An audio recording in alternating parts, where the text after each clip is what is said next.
market analysis or a commodities market report. And so we're going to be talking a bit about those reports' main findings and some highlights, so you don't have to read the whole thing. So as I mentioned, this is part 2. Last week, we got an overview of the solid waste system from all of the different agencies involved.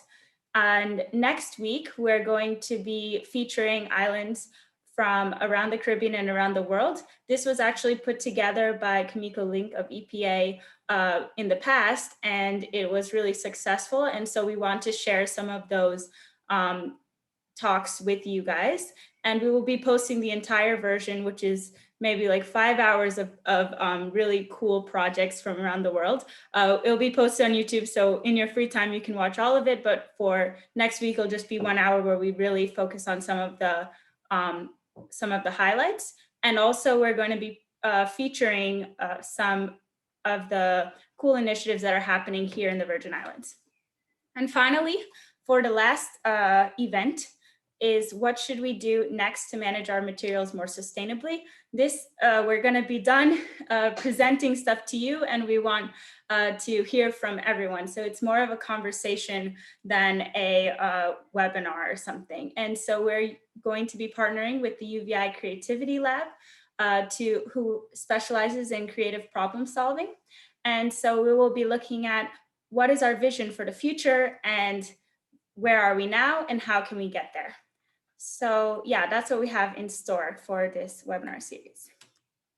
So just a few rules while we have the presentations. We're just going to ask that everyone mute and keep the video off. At the end, we're going to have time for Q&A, and then we'd love to see your faces and hear your questions or comments. So definitely turn on your mic or video for that. Also, this webinar will be recorded. This is a reminder to start recording.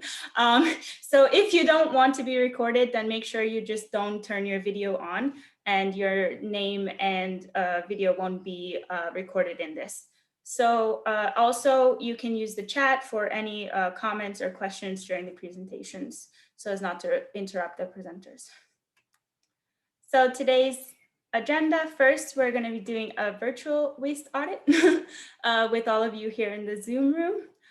Then we will be having a tour of the bin sites and the Bavony Landfill from the VI Waste Management landfill operator, Cordell Jacobs. Then we'll be talking about the waste characterization, who, what, when, where, why, how. And finally, some of the main findings from that report, from the analysis.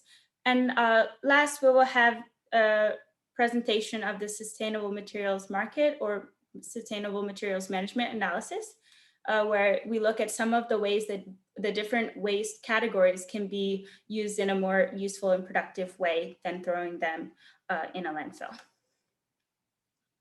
So we're going to start with a bit of, get you guys involved. So name 3 things that you threw away today. So not composted, reused, but actually threw away. So we're going to be using menti.com, and this is the code. So I'll just pull up the presentation. So, Aya, would you mind reading me the code again? I'm going to put it into the chat. 4195. Hold on. 40195. 419. It's on the screen, I hope. 4195 3233.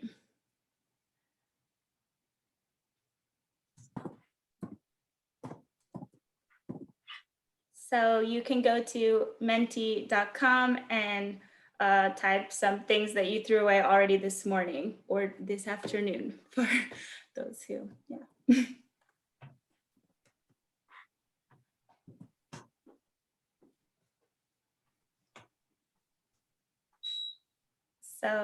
So far, lots of paper. Oh, medical waste, that's not a common one, probably.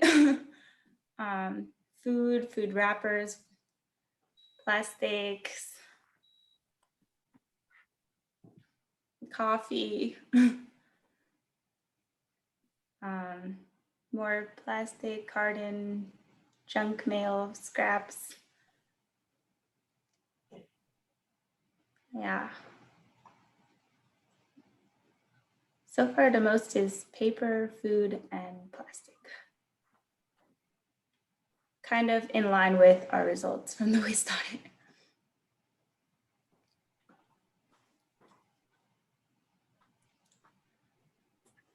So I'll just, give you all a moment to put in your, what you threw away.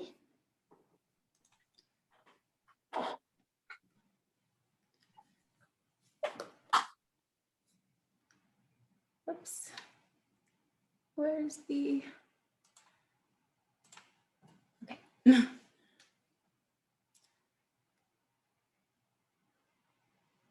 Yeah, so it looks like we have a lot of things that are related to our food themselves. And I think that food waste is really not just in the Virgin Islands, but all around the US. It's one of the biggest issues that we have for the residential waste stream. So we'll definitely get into this more. But I'm gonna just continue with the presentation. So. And okay, so I'm gonna let Greg Gornell, the director of the Caribbean Green Technology Center, take over to talk about the lifetime of a product. Yeah, good morning, everyone. My name is Greg. Thank you so much for being here today. Just before we get into the specifics of waste and solid waste in the VI, just wanted to sort of pause and reflect on the fact that in the Virgin Islands, we import 99% to 99.9% of everything that we use. And this little, diagram here shows you the lifetime of any item that we use. It can be the food waste that you threw away this morning, or the paper cup that you threw away this morning, or any of the items this morning. At some point or another, they came via cargo, at air, or boats at the port. And then they are being transported from the port or the airport to your grocery store or wherever you purchase this item. And there was a cost associated with it in terms of transportation costs and emissions associated with it in terms of, carbon dioxide and other sort of, environmental costs. Then you go and you purchase that product at the grocery store or wherever to your house. So you purchase it with your, with some money, absorb some of the transportation costs, among other things. And again, there's also an environmental cost associated with it. You drink the water from the cup and you throw away the cup immediately into the trash. So this item that came from the boat or the plane is now in the trash. You drive to the dump, to the bin site, in order to dump your trash. So, again, spending some money in gasoline and others, as well as environmental costs associated with this trip. And then a waste management truck comes in and pick up that bin and move that bin all the way to the final resting place, the landfill or the dump. And in the VI, we do not pay for garbage pickup or disposal, but again, there's environmental costs associated with it, especially those trucks. You see all those black fumes coming out of their exhaust. And there's definitely a lot of environmental costs and financial expenses that waste management then do to sort of manage that dump or manage that landfill. So just sort of reflect about the fact that, the item that, you threw away, including me, you used it for maybe a second, maybe a few minutes, but it's going through all this chain and has all those costs associated with it every time. We won't be resolving all those issues today, but definitely we will be touching upon them. And I would like, if you can spend time thinking about it and join us next week and the following week, because the last meeting, we're going to spend time thinking about other ways that maybe we haven't thought of in the VI to try to maybe reduce some of those environmental costs and financial costs associated with, us using a cup or a bottle of water for just a few seconds. So that's pretty much, that's it. Actually, I would like to now to introduce Mr. Jacobs. Mr. Jacobs, are you there? Yes, I am, Greg. Good morning, everyone. Good morning. So Ariel, if you don't mind, and Mr. Jacobs, do you mind introducing yourself and take it from there? Yes, my name is Cordell Jacobs. I am the landfill manager at Boboni Landfill, and I've been here a few years now. And just think of Boboni Landfill as the place where almost everything ends up. Everything that is trash ends up on Bavony Landfill, including boats, construction and demolition materials, vehicles, oil, e-waste, everything. So if residents have any questions about how to dispose of something, I am the person they would usually get in contact with. And Greg, I want to say I like the last slide you had with the lifespan of stuff being thrown away. And I wish that that can be disseminated to the public, because sometimes most residents just forget about it. They just throw it in the trash and forget about it. But we know the work we do is very important. So what would you like me to say about this slide, Greg?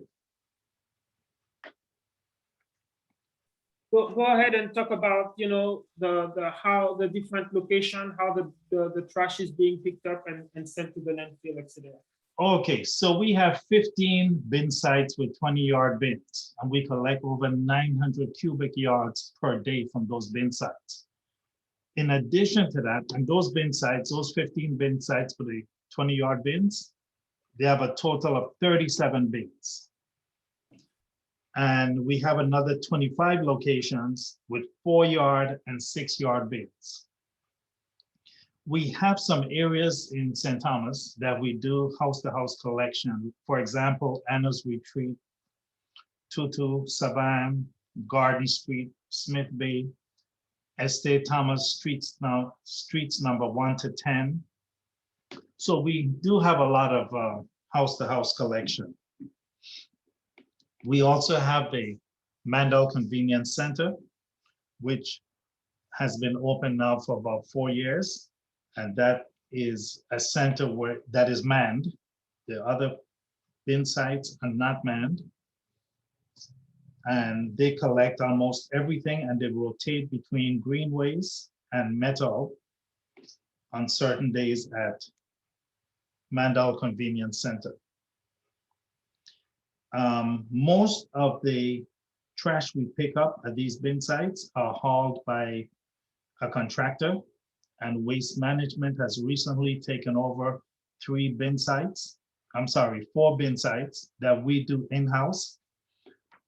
The Waste Management Authority now has the capacity to do more work from the inside. We have just bought some new rail loader trucks, and we are in the process of hiring more personnel to assist us with the collection of trash from the public. Okay, can I have the next slide, please? Okay, so to be honest with you, I don't think that we have any locations like this anymore. We have been very diligent in the last few months in cleaning up all these bin sites. For example, on the left bottom, I see a lot of used oil and cooking oil. We have abated that problem fully at this point. We still have challenges with a contractor being available to pick up used oil on a regular basis from us. But we also need enforcement to make sure that the bin sites do not become overrun with used oil. And in that regard, I just want to say that Waste Management Authority will be installing cameras at 3 or 4 locations very soon. So we will be seeing some sort of enforcement once those cameras are installed.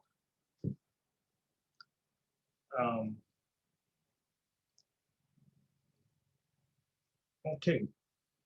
On my lunch break today, I was listening to the radio, and a resident called into the radio station and said, you know, we're doing a great job with the bin sites at Brookman Road and Red Hook. And the reason for that is that those two bin sites are manned. So it's not necessarily enforcement, it's just being manned and the people are being directed where to throw their trash. Okay, so this now is the Boboni Landfill. And it's an aerial view. The main entrance road. Okay, you come right in. Okay, so hazardous, excuse me, Ariel, can you remove that the slide with all the names, please? I can't see. Yeah, I can go to the slide before. Maybe this is easier. Yeah, but okay, I see. Hold it. Okay, got it. Okay, can you go back to the second screen, please? Yes. Okay, so we come in on the main road, and this on the right-hand side is not Waste Management's property. Even though people trash it, they leave a lot of stuff there and we have to clean it up. The red circle here that says hazardous household waste drop off, it's really in the wrong location. Mm-hmm. It should be. Can you see my cursor? No. You can't see my cursor. Uh-oh. Okay. So under the scrap metal circle, is it here? it's right here. Okay. Hazardous household waste drop off. Okay. The scrap metal is here. I can see this is a very old picture. It was probably taken right after the Irma and Maria storms. But right now we have cleaned out most of this area. In fact, the last 4 months, we did a lot of, we sent out a lot of scrap metal. Okay. And then in this area is the gas to energy building, which is now defunct. And then here at the bottom, you'll see a piece of the scale house right there. And of course, as you know, the scales have not been working since 2015. We do have some new scales on site, and it's right here, but they have not been installed to this point. Can you go back to the last slide, please? Yes.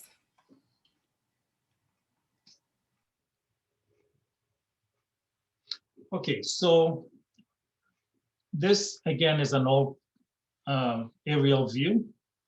And this was the area of the old landfill, which is now full and has reached its height.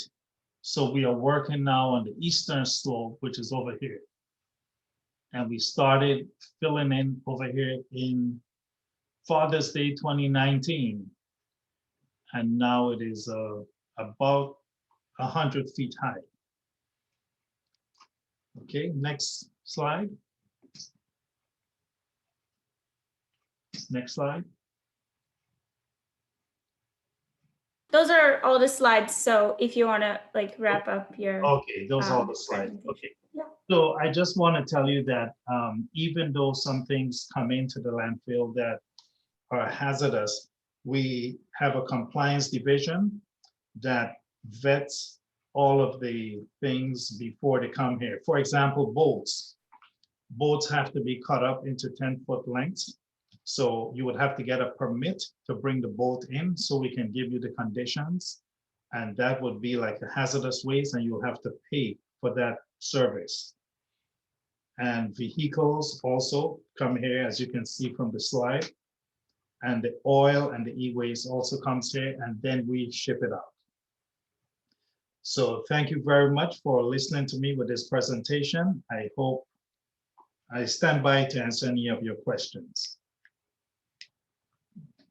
Thank you so much. And yeah, so I think it's really helpful to get a bit of an orientation of what really goes into getting all the waste that we throw away to the landfill and to disposing of it, or to the dump site and disposing of it.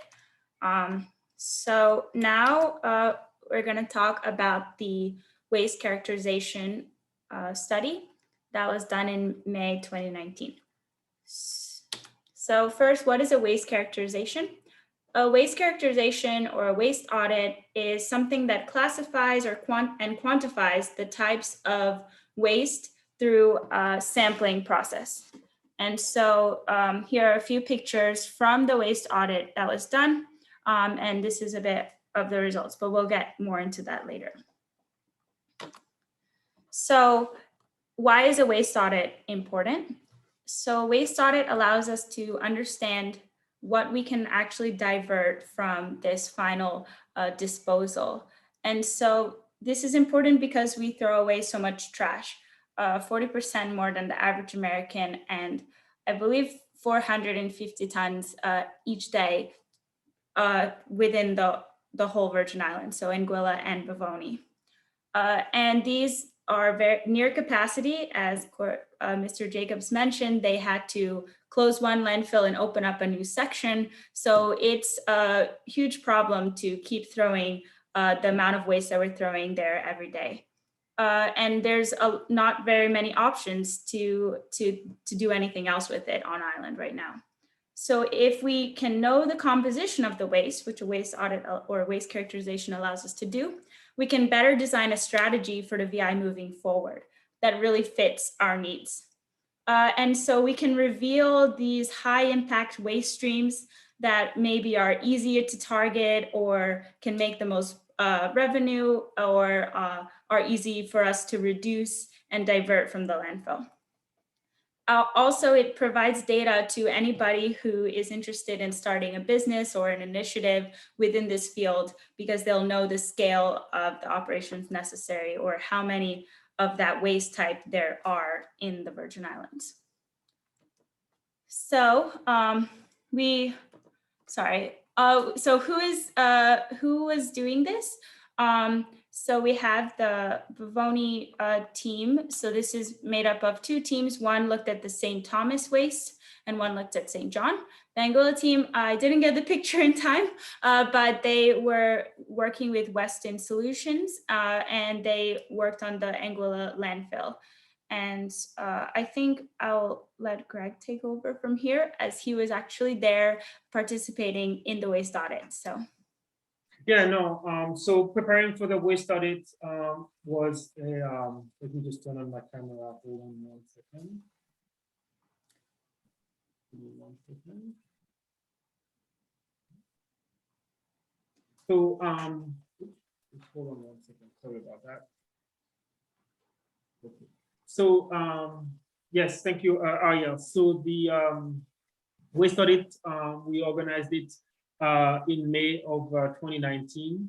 And as Ariel mentioned, it took actually a fair amount of time, probably many months to organize, because the intent was to do the audit in all 3 islands on the same day at the same time, on the same days for the same sort of amount of time. So that we can really say we took a snapshot of what was, being thrown in the garbage in the USVI, during this time period. The other main complication was the fact that, we were working with a different entity. There were 2 contractors. There was the UVI team and the Western team, and Kimiko and her colleague from EPA were really good at sort of help organize everything, so that we could have this event happening at once for the entire territory. The picture here at the bottom is the Anguilla Landfill, and we can talk more about this maybe during another presentation at a future date. But let's just say that it operates more or less the same way that the Boboni landfill works. Next slide. So the way that we are doing an audit, we need to follow some very rigorous guidelines. We follow in particular what's called the ASTM 5231 standard that really specifies how you should go about, organizing, planning, conducting, and analyzing the results of a waste characterization, so that everything is standardized. And everybody, if you do a study in USVI, or if you do a study in Guam or wherever else, by following those standards, you know that the same protocols have been sort of followed. The way that you analyze the result is by weight. So that's something that you need to sort of think about for a little bit, because there's probably a lot of items that we throw away that don't weigh a lot. But organizing the outputs by weight allows to come up with one sort of metric that can be used for everything.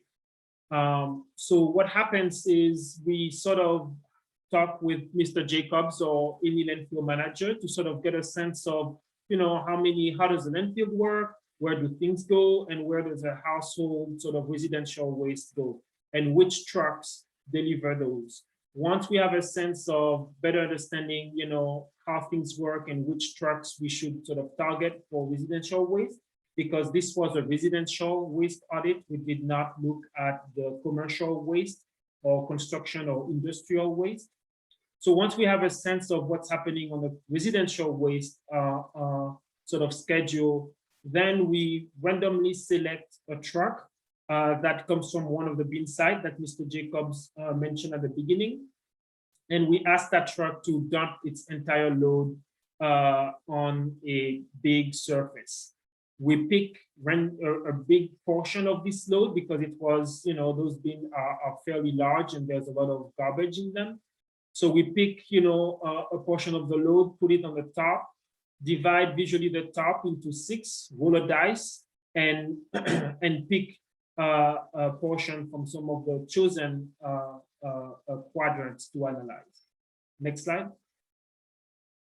So these are pictures of the different sorters. So we literally open every single bag of garbage and wearing protective equipment to prevent cuts or being contaminated by anything. So there's 2 layers of gloves. There's one to prevent cut. Then there's another one for sanitary reason below that layer of gloves.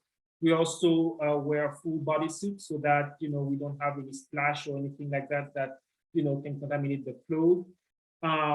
So we open everything. We open every single if it's a food container, we open it. If it's a plastic bag, we open it. If it's a garbage bag, we open it. If it's a napkin and we think that there's something in the napkin, we open the napkin. So it's not the sort of most sort of pleasant task, but it's a very informative task. We also had big fans. The reason for the big fans were to keep us cool. We had a tent. It was in May, so it was hot, but also to blow away all the smell because it's garbage. So we had all this sort of protocols in place to ensure the health and safety of everyone. And the buckets that you see there have a number on them. The number of them corresponds to the components on the right-hand side: mixed paper, high-grade paper, newsprint, corrugated metal, plastic. So you can see we had a lot of bins, of little Home Depot bins that we sort of went from one to the other as we did our work of after we open every single bag, lay everything on the table, and then put everything into bins.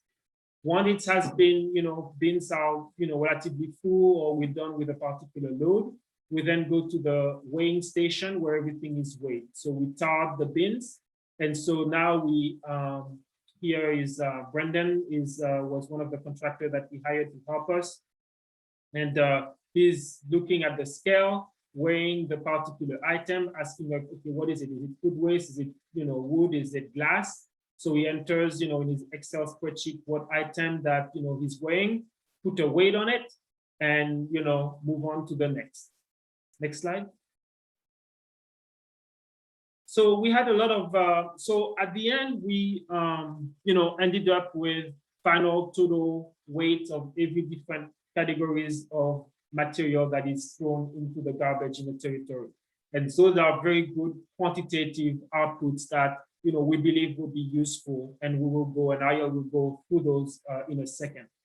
However, doing the audit itself is very useful. It's not, as I said, it's not going to the beach and looking at waves, but it's still a very useful, insightful task. What we found is that, as you can see in the picture on the top right, top left, there is a lot of food that we are throwing in the territory. A lot of, package that we opened. Some were half full of food or had scraps of food, not just the bones and the skins and the stuff that is not eatable, but actual food that, at some point was eatable. So there is a lot of food that is being thrown away. There's also a lot of plastic, and that doesn't show up so much in the final result because, as I mentioned, everything is sorted by weight. And not by volume, because volume can be quite difficult because you need to compact everything. So, so it doesn't show up as much in a result, but it still shows up, which is a testament of how much plastic we throw in a territory. And I think it's beyond the territory. I think it's a sort of worldwide problem where everything that you buy is wrapped into plastic, put into a different plastic container, then put into a plastic sort of envelope or bag. And then at the grocery store, when you check out, even though there is a ban on plastic bags in the territory, a lot of small business still offer plastic bags. And you put at the end everything into a garbage bag that is made of plastic. And yes, we did, took the garbage bags and weigh them at the end. So the amount of plastic, especially plastic film, was something that really was an eye-opener to realize how much, food and plastic go hand in hand. The pictures that you see are pictures that were taken, not during the audit itself, but we also found a fair amount of hazardous material, other people throwing oil into the garbage instead of disposing it outside of the bin. And we also found a lot of items that were in good shape, things that, actually worked, a radio or a particular toy or anything that actually can be reused or maybe fixed and reused or resold. But we did find a lot of garbage, a lot of waste that was actually in really good condition. To talk, so basically going back to the lifetime of an item coming in the VI, that item came, from the plane and, untouched almost ended up in the Boboni Landfill. So those are sort of insights or things that sort of make you sort of pause a little bit about, our behavior with, what we consume and what we throw away. You want to take it up from here, Aya? Yeah, so I'm just, so thanks for all of those insights into the actual waste audit. It's definitely a dirty or gross job, but like you said, it's really important that we can get the results, and it's also very eye-opening. Like we kind of throw things away and don't think about what happens to them, but it's important that we do think about it. Some of the findings from this study is that 62% of the waste is actually recyclable or compostable, but it's not being recycled or composted right now. And so that means that we have a chance to get this out of our dump sites. And for places like St. Thomas, this number is even higher at about 70%. So we have a lot of opportunity here to divert from the landfill.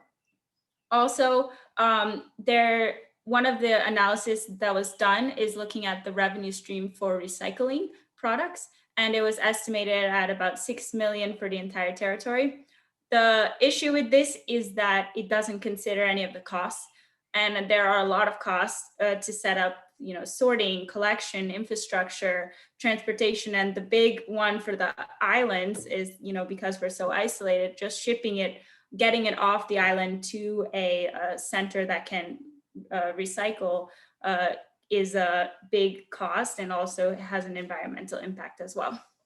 So from those revenue recyclable products, we found that aluminum cans, plastic bottles like beverage bottles, and cardboard are the most profitable waste streams to recycle.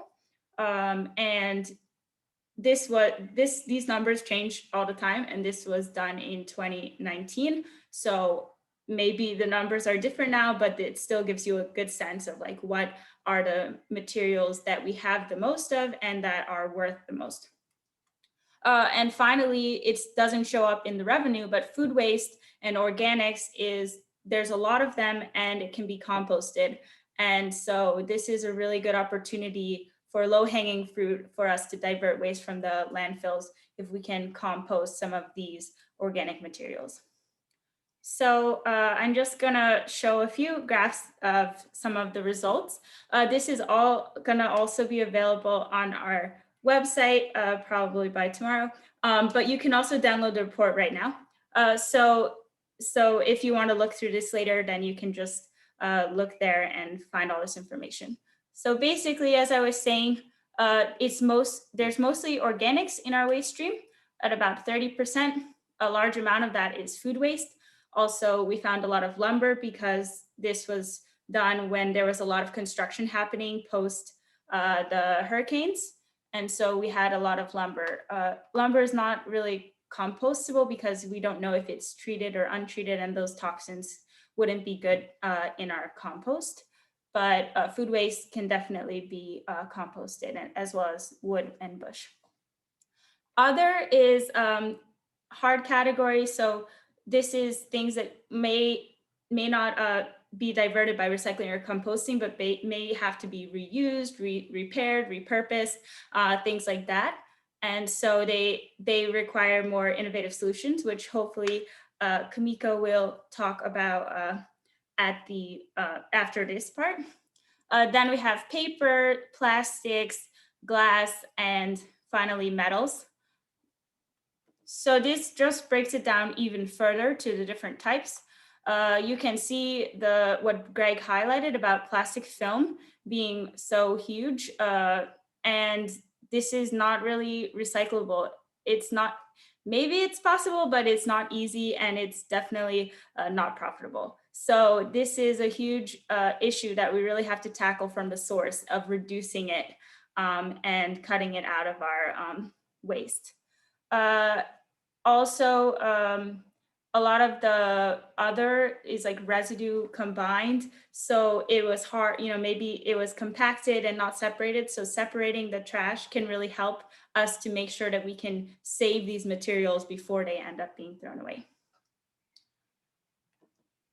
So this slide, I just want to really highlight that some recyclable items do not actually make any money. You have to pay someone to take it away from you. So that makes it even harder to really recycle everything that we want to. So that's why it's much better to think of recycling as the last resort, because there's many things we can do before that still uses the material. So just reiterating some of the most profitable materials is aluminum cans. They have such a high dollar per ton value. There's not that many cans, but we have, but they're worth it, I guess. Whereas plastic is much cheaper, but we have so much of it that it's also profitable. And then cardboard. So this kind of just breaks it down by island. And so here you can see, similar to the first slide, but by island. So this will be St. Croix, St. John, St. Thomas, the main waste types. And so yellow is organics, red is other, green is paper, blue is plastics, and gray is cardboard. And then the most profitable items, you can see them here. And metals is like high, even though the percentage is low, just because it has such a high dollar per ton. So these are some quick results.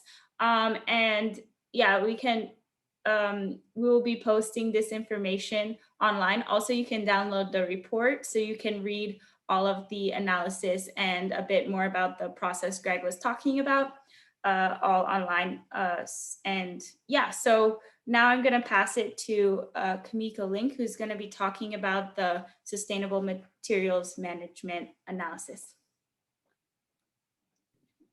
Thank you, Ariel and Greg and Cordell. I participated in that waste characterization, and it was one of the highlights of my career, no joke. I mean, it was really, really hard, but it was fascinating.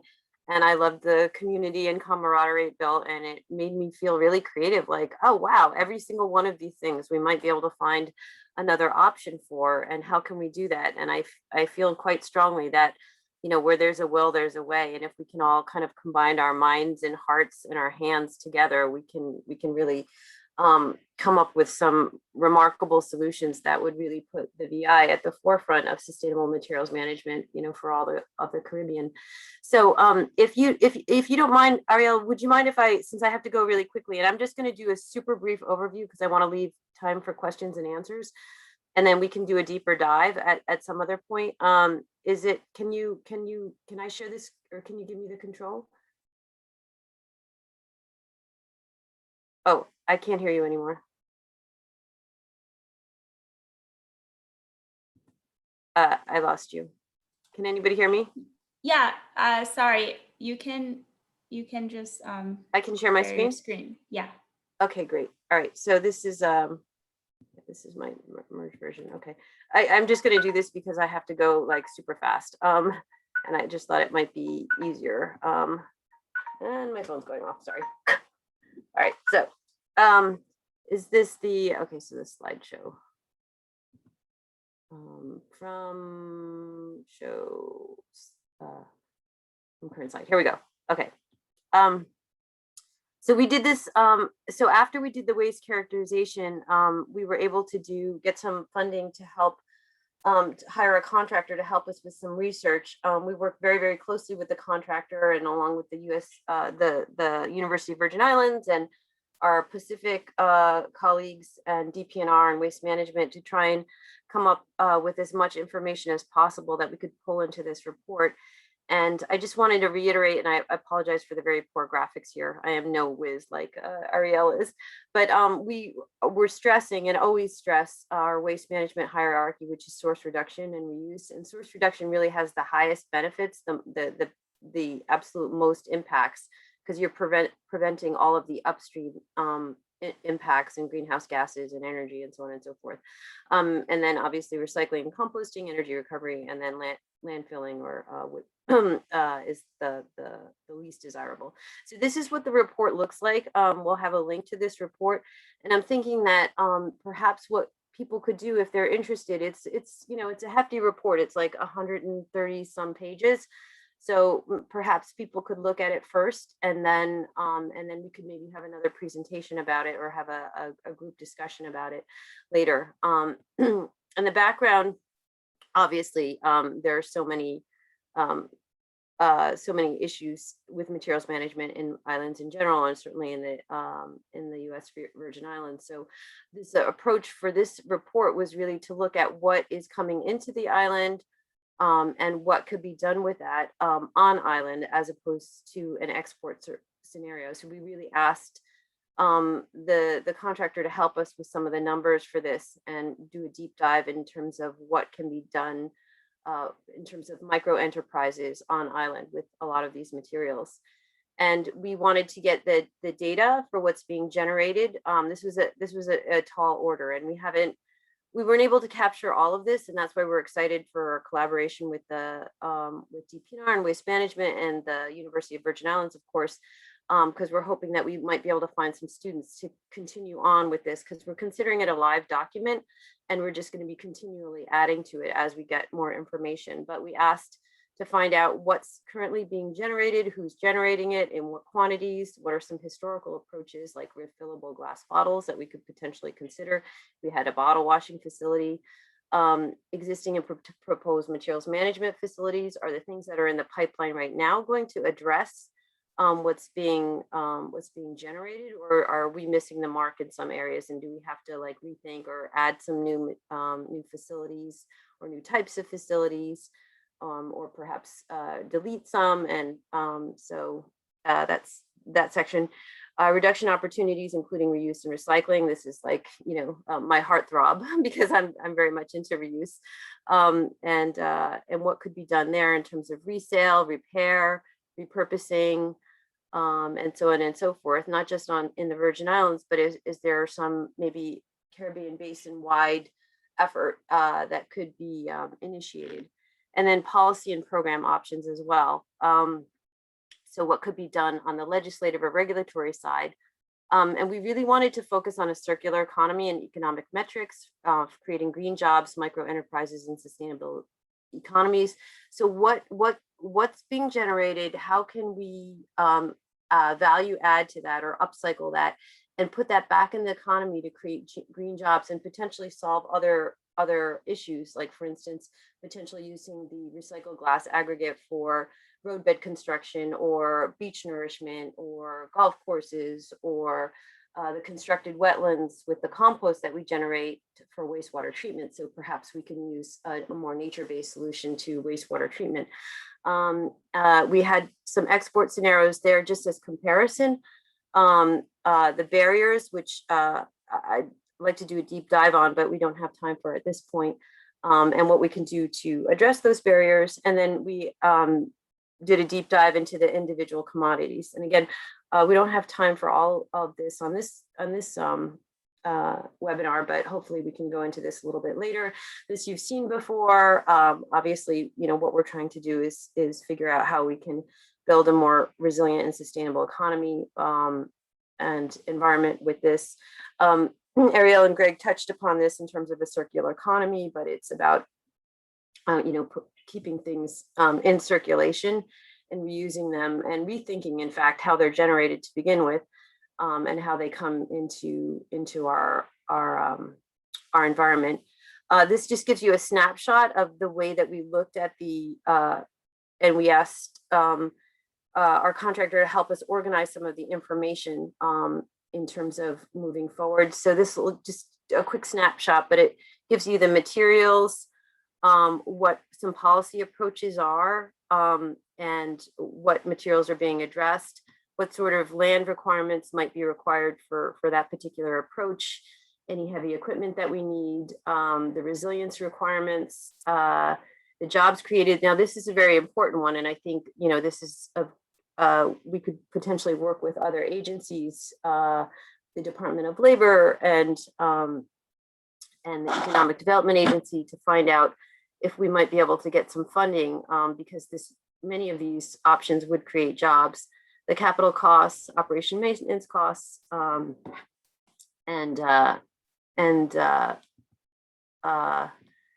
effects of the import costs and the effects of the export costs. So we tried to do a very thorough analysis with as much with information that we were able to get in a very short time period. It was like a 3-month time period. So let me get to the next slide. Ariel. Okay, sorry. Little freak out. So this kind of gives you an idea. This is just a schema, a diagram of the quantity of materials addressed and the infrastructure market development needs. So as you see here, these are greater quantities, but on this end, we're going to need more investment to do them. So as you see, this, although this may not generate as much, although I think this could in fact be a little bit higher, the infrastructure market development needs are very little for animal feed. This might just be connecting the dots. So for instance, the surplus food or food scraps from, let's say, a hotel facility could be going very easily to a farmer who's feeding pigs or chickens with just a few phone calls. And this just gives a little bit greater insight into the whole circular economy. This is a lot to cover in one slide, but I definitely recommend looking at this slide at a later, because it's fascinating what it reveals. Here's the barrier types, the different types: behavioral, infrastructural, knowledge, and market. And we tried to analyze each one and the associated management approaches that could be undertaken to address them. Sorry, I lost there we go. EPA's food recovery hierarchy, I mentioned this before, but we're definitely, as Ariel mentioned, organics, and Greg mentioned, organics that could be green waste or food waste is one of the low-hanging fruit, and really probably one of the first areas of to address. And this is our hierarchy. We definitely encourage source reduction and feeding hungry people. I think there's quite a bit of opportunity here for getting this food to various people, excess food that's being generated from the tourism industry and so forth. And then also feeding animals, using it for biodiesel and anaerobic digestion, and certainly composting to nourish the soil, for landscaping, and also for erosion control and filtration purposes.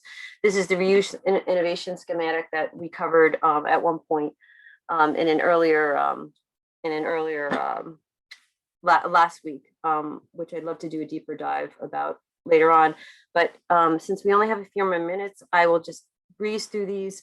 We did a fairly thorough analysis of each one of these things and what the technical and financial considerations were for each. I encourage you all to have a look at these slides or the report. And we also drew from the Island SMM speaker series. So this is a little bit of a teaser for next week. I think you've seen this slide before, but we tried to draw from many experiences from all over the world. One critical piece of this is trying to resuscitate this RECARIB, which was the Caribbean Solid Waste, wider Caribbean Solid Waste Management Association, which we would like to sort of reinvent as the International Island Sustainable Materials Management Association. And so all island communities could help each other come up with solutions collectively. So thank you very much. And I look forward to having a more robust conversation about this report after you've had a chance to read it. Thank you so much, Kimiko. That was very helpful. And as Ariel mentioned in the chat, this report is going to be available or can be downloaded now, along with Kimiko, would you mind maybe stopping sharing your screen? Yeah. Thank you. Hold on. So this report can be downloaded now on the CGTC website. So the waste audit report, as well as the communities market report, can be downloaded. We have time for a few questions. We will be answering some questions after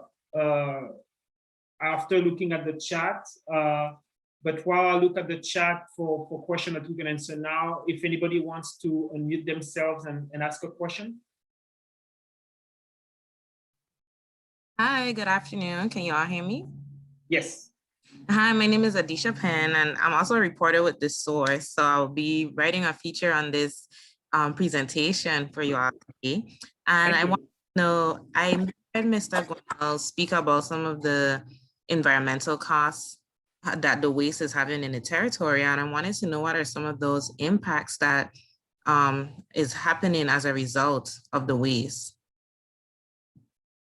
In terms of the litter, well, there's a variety of impacts. The first one, I mean, some items, that are still on the land, they can collect water, which is a breeding source for mosquitoes.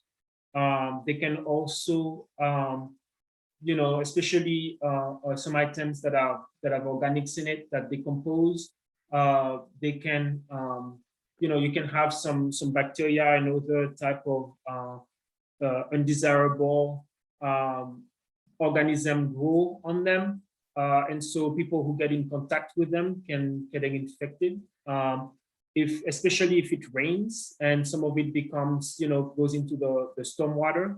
The other day I saw somebody walking in stormwater because there was a puddle or something like that, and some of the whatever hazardous material or whatever that was, thrown into the street or by the garbage bin or wherever, some of it can leach into the stormwater. And so getting into contact with stormwater can be hazardous as a result.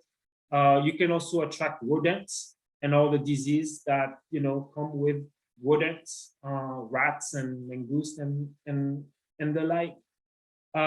They also confuse and can be a threat to terrestrial animal in terms of, habitat or ingestion. And then when they get washed away into the sea, they can also create all sort of problems for marine habitats and marine creatures. So a lot of direct impact from mosquitoes to exposure to, bacteria and harmful sort of other substances, to animal and direct impact, and to marine habitats and fauna. Thank you. Jason? Yes, good afternoon. Good afternoon. Hi, everybody. First of all, I'd like to thank you for doing the presentation. I've noticed that the waste characterization study went up dramatically in some components. I'm just going to stick to 3 of them from the previous when Kamiko made a presentation last, just for our knowledge.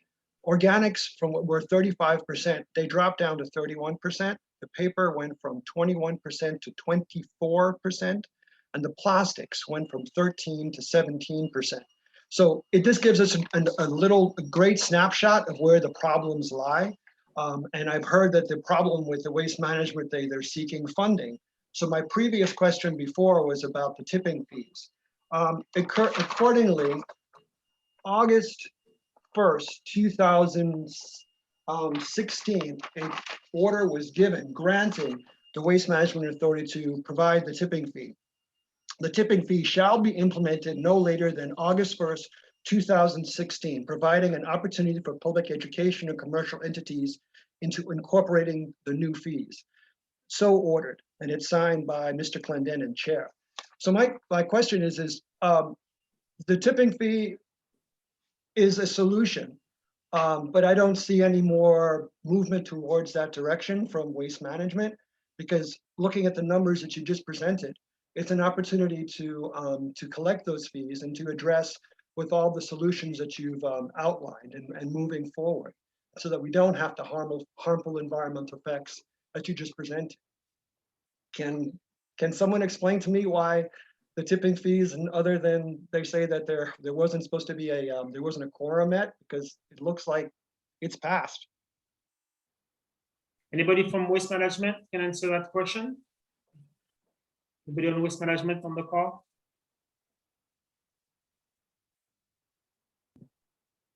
I don't know if waste management had to leave, but I know that is certainly something that we've been discussing with waste management, and I believe that they are coming down the pike. And I think, part of the hope of this series was to kind of, illuminate the cost of solid waste disposal as we currently are doing it, what the possibilities are, but and change is not going to necessarily happen overnight. So there is ongoing costs now. There has been that hasn't really been covered by the consumers and the residents and the businesses, and like they pay for water or energy, and so it's hoped that this will help clarify that. But as far as I know, they're definitely working on it, and you may see some movement pretty soon about that. Yeah, because unfortunately it said implementation by 2016. So I just haven't seen any movement, and I'm really hopeful that some action is taking place, because we're in a crisis. I mean, pure and simple.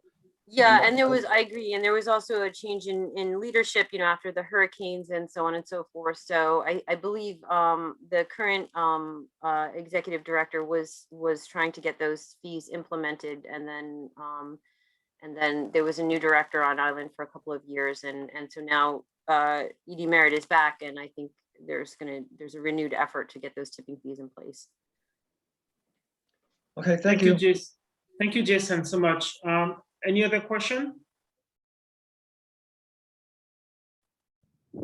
Yes, I'm John Sullivan. I'm a resident of St. Croix, And I was looking at your slide there regarding the bin distributions, and I was noticing the great disparity between the number of bins on St. Thomas and St. Croix. It seemed like there was about 15 or so bins on St. Thomas, and I think we've got 3 or 4 here on St. Croix. So given the size of the island, the demographics, I'm wondering what's the explanation for the disparity between convenient bins for residents to distribute their waste to the bins? And who's responsible for that decision as to how many bins are allocated to which island? So I think I can try to answer this one. So the St. Croix has 4 public bin sites. However, they have a more extensive house-to-house pickup. And so that it may be offsetting some of the need for the larger bin sites. Also, at each of those bin sites, on St. Thomas, those bin sites have maybe 1-2 bins. On St. Croix, it's more like 9 to 11 bins. So they're much larger. But I still think that it is an issue because, like you said, the island is very large. And so if you need to travel to one of those sites and you don't have house-to-house pickup, it could be quite far from where you need to go. And so, and a lot of those bin sites, they have a lot of bins, but they're also like huge piles of trash around them as well. So I think there is a reason that it was set up that way, but maybe it's time for a change and adding more locations. And who particular area is responsible for that decision-making within waste management or whoever? I mean, who would you talk to about, you know, what the situation is at Monbijou, which you very well point out. I mean, I live near Monbijou. That's where I take my trash. And it's quite a sight to pull in there if you've never been there. Convenience is the name of the game when it comes to this recycling and waste management. And it seems like, you know, we need to be convenient here. I think Mr. Jacobs or Mr. Leonard wanted to say something. Yes, I'm on the line. I just wanted to say also in St. Thomas, the reason why we have so many bin sites is because of our terrain, our topography. It's completely different to St. Croix, and we have bins that are close to each other, but in separate neighborhoods, sometimes divided by a mountain. But in respect to who you can contact in waste management, you can contact the solid waste director, and he would address your queries. And who would that be, please? That would be Floyd Saki. And just one moment, please. I can give you his number.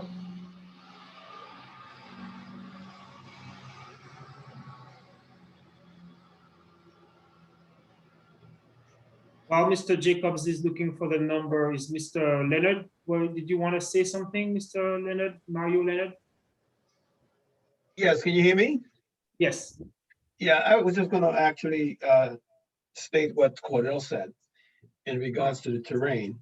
That is one of the major factors why you have so many bins in St. Thomas. St. Croix is much flatter. As Ariel said, it has more house-to-house pickup or collection. So that is really one of the main differences. The other thing in relative to what the gentleman said about Monbijou, Waste Management is currently working on actually building and installing new convenience centers on St. Croix. So Monbijou, in fact, will be upgraded, and hopefully it will be similar to, I guess it's Peter's Rest, as well as a Mandel site in St. Thomas. So he should look out for those changes. I think there's also another site planned for Concordia and Frederickstead as well. Okay, well, thank you for that. It leads me to one more question that I just was speaking about this topic with friends of mine regarding recycling and littering and things. And I was advised or told by him that Waste Management is the agency that's responsible for enforcement of any fines for littering, for violating dumping protocols. I guess my first question is that true? And if so, what is the situation with respect to enforcement in terms of personnel and the actual enforcement of those protocols and fines that might be levied against anyone that's violating those protocols? Okay, this is Cordell Jacobs again. First of all, Mr. Sullivan, I want to give you Floyd Saki's number, which Yes, is ma'am. Thank you. 626-7768. Okay, thank you very much for that. 7768. In respect to the first question you asked about, yes, it is true. Waste Management is responsible for the enforcement of the littering laws and the bin sites and waste violations in general.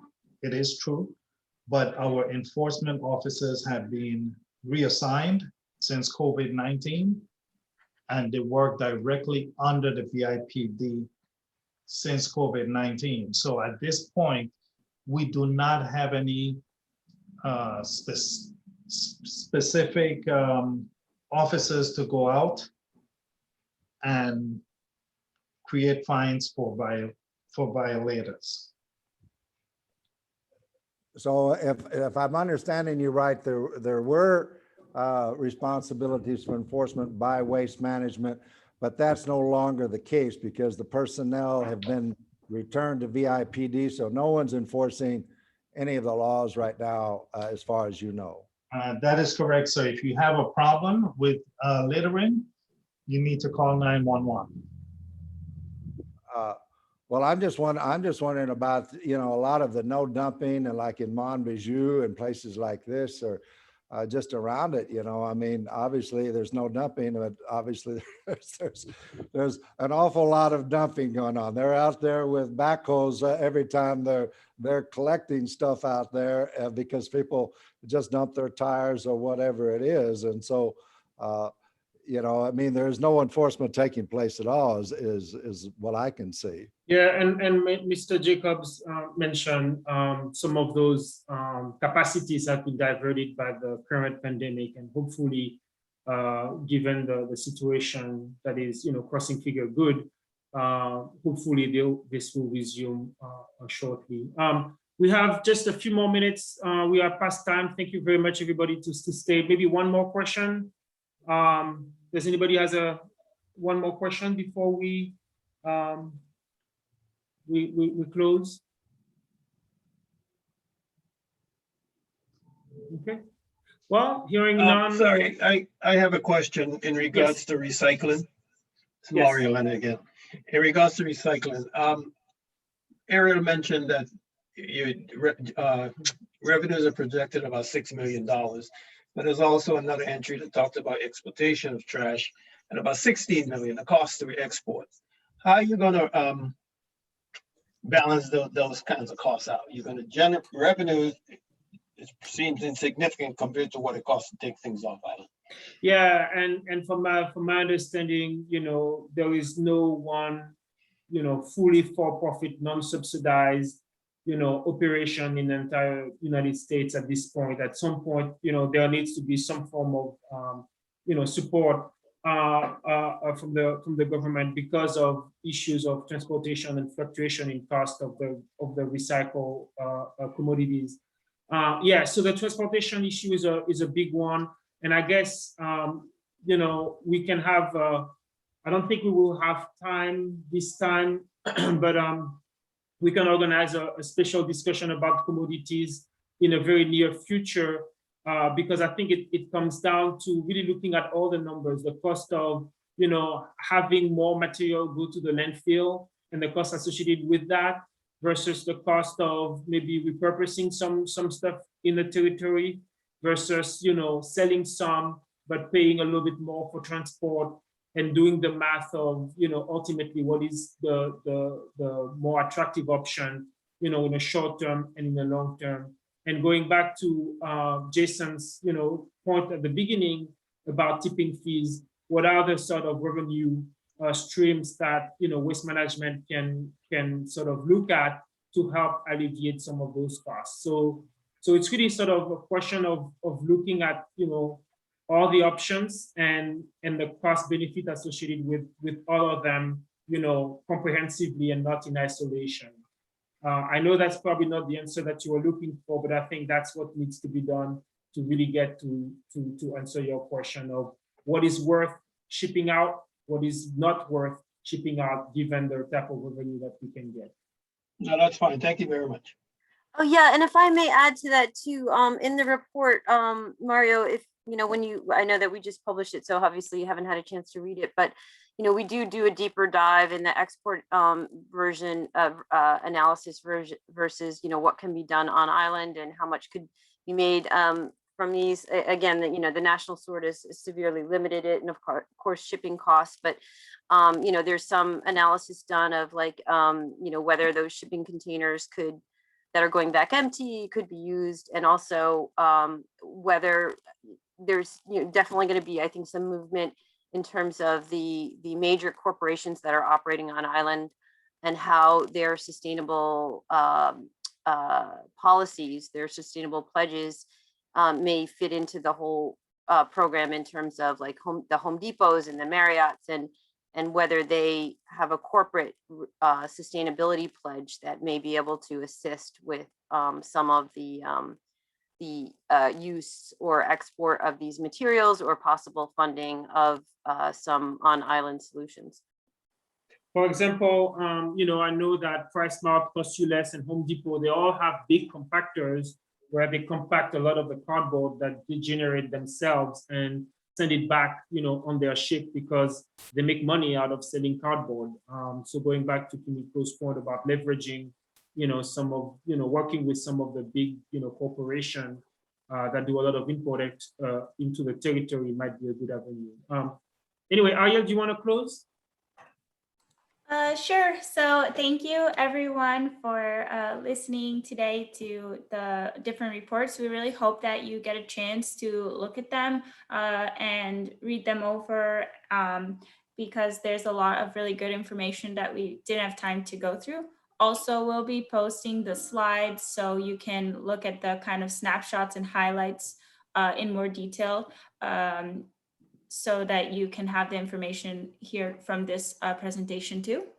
And we hope that you will join us next week, where we will be featuring different islands and what they're doing, as well as some local initiatives here in the VI. And the final week, which is going to be conversation hosted by the UVI Creativity Lab, and where we're going to be looking to what is our community vision for sustainable materials management, and what we hope to see in the future, so that we can make appropriate steps now to get there.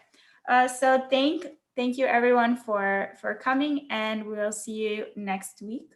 Yeah. Thank you, everyone. Bye.